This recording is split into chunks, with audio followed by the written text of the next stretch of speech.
Hi dear student, पिछला जो हमारा जो वीडियो था इम्पोर्टेंट ऐसा वीडियो था डियर स्टूडेंट, उसमें हमने आपको जो न्यूमेरिकल जो है हमारे टेक्स्ट बुक्स में जो न्यूमेरिकल है वो numerical mix grouping of cell के फॉर्मूले के बेस पे है। तो हमने आपको उसके फॉर्मूले समझाए हैं और उसका सॉल्यूशन दिया है। ओके, तो ये जो चैप्टर है डियर स्टूडेंट इंपॉर्टेंट ऐसा चैप्टर है, एंट्रेंस एग्जाम के पॉइंट ऑफ व्यू से भी इंपॉर्टेंट ऐसा है। तो हमने पैरेलल कॉम्बिनेशन देखा है, हमने सीरीज कॉम्बिनेशन देखा है। ओके, अब पैरेलल कॉम्बिनेशन पे और सीरीज कॉम्बिनेशन पे अगर ग्राफिकल अगर क्वेश्चन अगर आते हैं, मानो अगर ऐसा अगर ग्राफ है,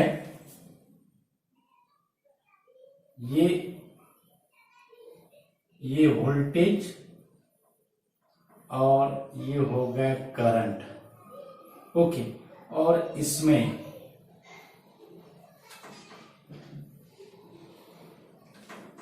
ओके ये हो गया ये और ये हो गया बी, ठीक है।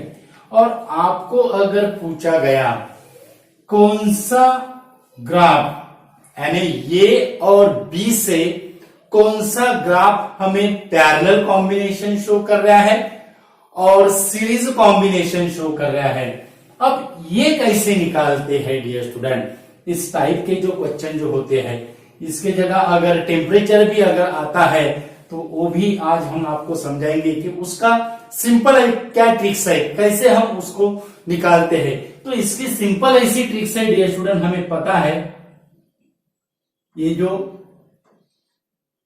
कंडक्टर के लिए मेटेलिक कंडक्टर के लिए ग्राफ है ये, तो मेटेलिक कंडक्टर के लिए जो वोल्टेज वर्सेस करंट का जो ग्राफ होता है, it is a straight line graph, it is a straight line graph, simple ऐसी ट्रिक्स है। और अगर हमने यहां पे अगर थीटा अगर लिया, यहां पे अगर हमने थीटा अगर लिया, ओके, तो ये जो स्लोप जो रहेगा, slope is always denoted by the tangent ratio. ध्यान में रखना है, कौन से भी ग्राफ का जो स्लोप जो है वो टेंजेंट रेशियो से डिनोट करते हैं डियर स्टूडेंट। मींस इससे हमें टैन थीटा की जो वैल्यू होगी वो टैन थीटा की वैल्यू क्या होगी, टैन थीटा, यानी अगर ऐसा अगर हमने यहां पे अगर किया, ये ऐसा अगर हमने यहां पे अगर किया, इसको हमने नाम दिया ओ ए बी, इसको अगर हमने नाम दिया ओ ए बी, तो टैन थीटा यानी यहां से क्या होगा, टैन थीटा,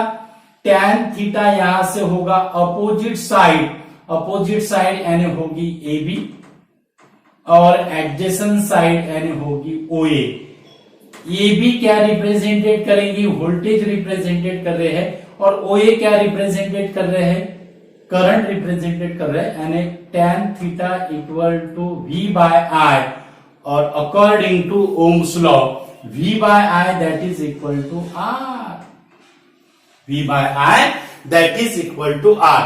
अब हमें एक बात पता चल गई है डियर स्टूडेंट, जो स्लोप जो होता है वोल्टेज वर्सेस करंट का, हमने थ्योरेटिकल में भी देखा है, तो वो जो स्लोप होता है it is use the values of resistance.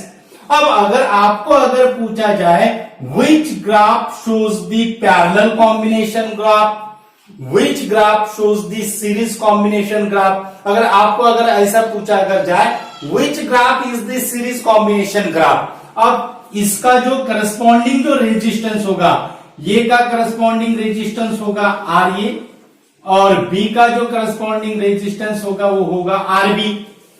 अब सीरीज कॉम्बिनेशन है और पैरेलल कॉम्बिनेशन है, हमें पता है सीरीज कॉम्बिनेशन में रेजिस्टेंस ज्यादा होता है और पैरेलल कॉम्बिनेशन में रेजिस्टेंस कम होता है, equivalent resistance is less then the individual resistance. Okay, और सीरीज कॉम्बिनेशन में equivalent resistance is greater then the individual resistance, ये हमें पता है।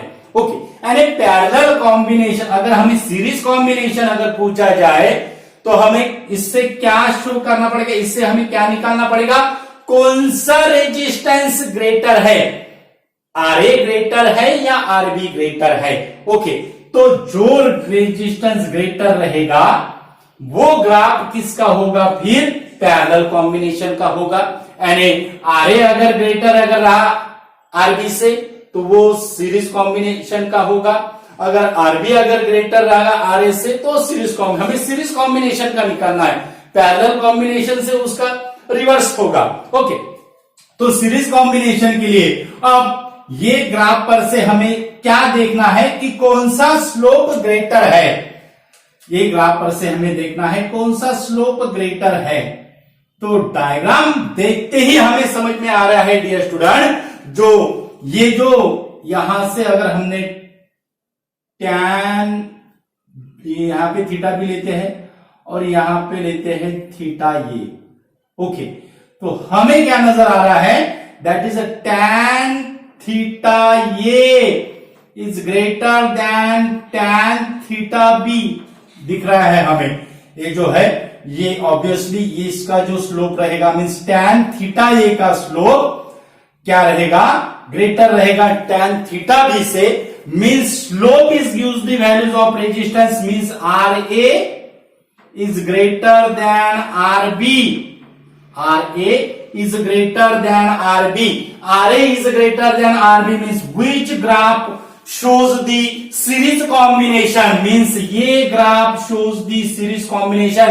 अगर ऑप्शन अगर होते हैं ये B, ये और B और बोथ A एंड B, अगर ऐसे अगर ऑप्शन अगर होते हैं तो आपका ऑप्शन क्या होगा, इट इज ये। और उसने अगर पूछा अगर होता which graph shows the parallel combination of the two resistor, तो यहां पे आपका आंसर क्या होता, RB is the RB यानी ये जो B कर्व जो है, ये जो B जो कर्व है, ये B जो कर्व रहेगी, ये B कर्व क्या रिप्रेजेंटेड करेगी, it is represent the parallel combination. It is represent the parallel combination. अब ये हो गई पैरेलल और सीरीज कॉम्बिनेशन का। अगर ऐसा ही अगर रिलेशन आपको टेम्परेचर के बारे में अगर आए, टेम्परेचर के बारे में यानी वोल्टेज और ये है करंट। ओके, उसके बाद ये होगा T1 और ये होगा T2, ये होगा T1 और ये होगा T2। और आपको अगर पूछा जाए what is the relation between T1 and T2, T1 और T2 में रिलेशन क्या है, यानी T1 T2 से ग्रेटर है, T2 T1 से ग्रेटर है और दोनों भी सेम है। तो उसको हम यही ट्रिक्स हम यूज करते हैं डियर स्टूडेंट।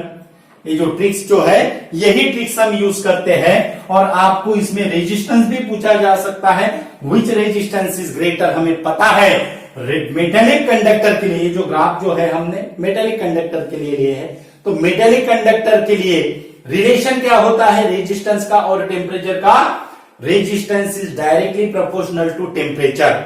ओके, अब यही सेम ट्रिक्स हम यहां पे लगाते हैं। जो स्लोप जो रहेगा, जिसका स्लोप ज्यादा वो क्या रहेगा, ग्रेटर रहेगा। यानी यहां पे अगर हमने थीटा T2 लिखते हैं यहां पे और ये होगा थीटा T1, तो obviously tan theta T1 is greater then the tan theta T2।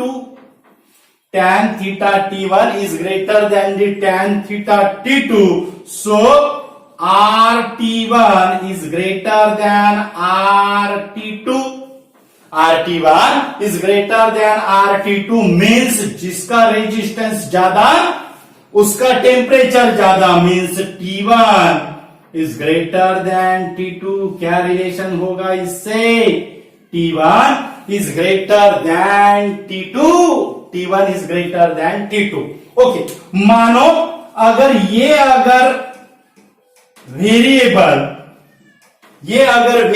अगर रिवर्स अगर कर दिए जाए, यानी यहां पे I होगा और यहां पे V होगा, यहां पे I और यहां पे V रिवर्स अगर वेरिएबल कर दिए जाए, तो अब जो रिलेशन हमने यहां पे निकाला वो भी रिवर्स होगा, क्योंकि रेसिप्रोकल आएगा यहां पे 1/r that is equal to I by V। 1/r that is equal to I by V, यानी जिसका रेजिस्टेंस कम उसका टेम्परेचर, अब यहां पे क्या होगा, इनवर्सली प्रोपोर्शनल होगा। अब I by V यानी ये कंडक्टेंस का ग्राफ है, और कंडक्टेंस और टेम्परेचर का रिलेशन इनवर्स होता है डियर स्टूडेंट। जैसा रेजिस्टेंस और टेम्परेचर का रिलेशन डायरेक्टली प्रोपोर्शनल होता है, वैसे ही कंडक्टेंस का रिलेशन क्या होता है, इनवर्सली प्रोपोर्शनल होता है।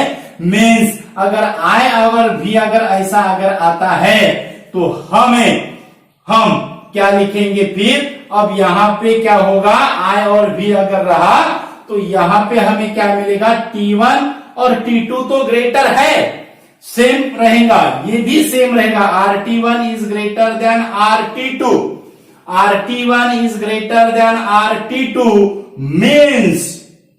मीन्स अब जिसका रेजिस्टेंस ज्यादा उसका टेम्परेचर क्या होगा, कम होगा, क्योंकि I by V है, V वर्सेस I अगर होता था तो डायरेक्टली प्रोपोर्शनल होता था, यानी इसमें जो रिलेशन था वो रिलेशन कैसा होता है, फिर वो रिलेशन कैसा होता था, that is T1 is less than T2, inversely proportional है, and T1 is less than T2। अगर I वर्सेस V अगर होता तो T1 is less than T2, T1 is less than T2। तो इस तरह से हमने ये जो ग्राफिकल जो क्वेश्चन जो होते हैं डियर स्टूडेंट स्लोप के बेस पे, वो हमने आपको समझाया है। और इंपॉर्टेंट ऐसा वीडियो है, ग्राफिकल क्वेश्चन, एमसीक्यू टाइप के क्वेश्चन इस आर्टिकल पे आ सकते हैं डियर स्टूडेंट। तो इंपॉर्टेंट ऐसा वीडियो है, ज्यादा से ज्यादा स्टूडेंट को शेयर कीजिए। हमारे चैनल पे अगर नया अगर यूजर है तो चैनल सब्सक्राइब कीजिए। ऐसे ही हम सिंपल ट्रिक्स देते हैं डियर स्टूडेंट, एमसीक्यू टाइप्स हो, डेरिवेशन हो, उसमें आपको कैसे याद रखना है ये भी हम आपको समझाते हैं। हमारे प्लेलिस्ट में आप विजिट कर सकते हो, उसमें हमने 11th के लिए 12th के लिए वीडियो बनाए हैं, आप वो भी देख सकते हो। हर चैप्टर का वीडियोस है डियर स्टूडेंट वहां पे, तो आप उसको देख सकते हो। Thank you so much.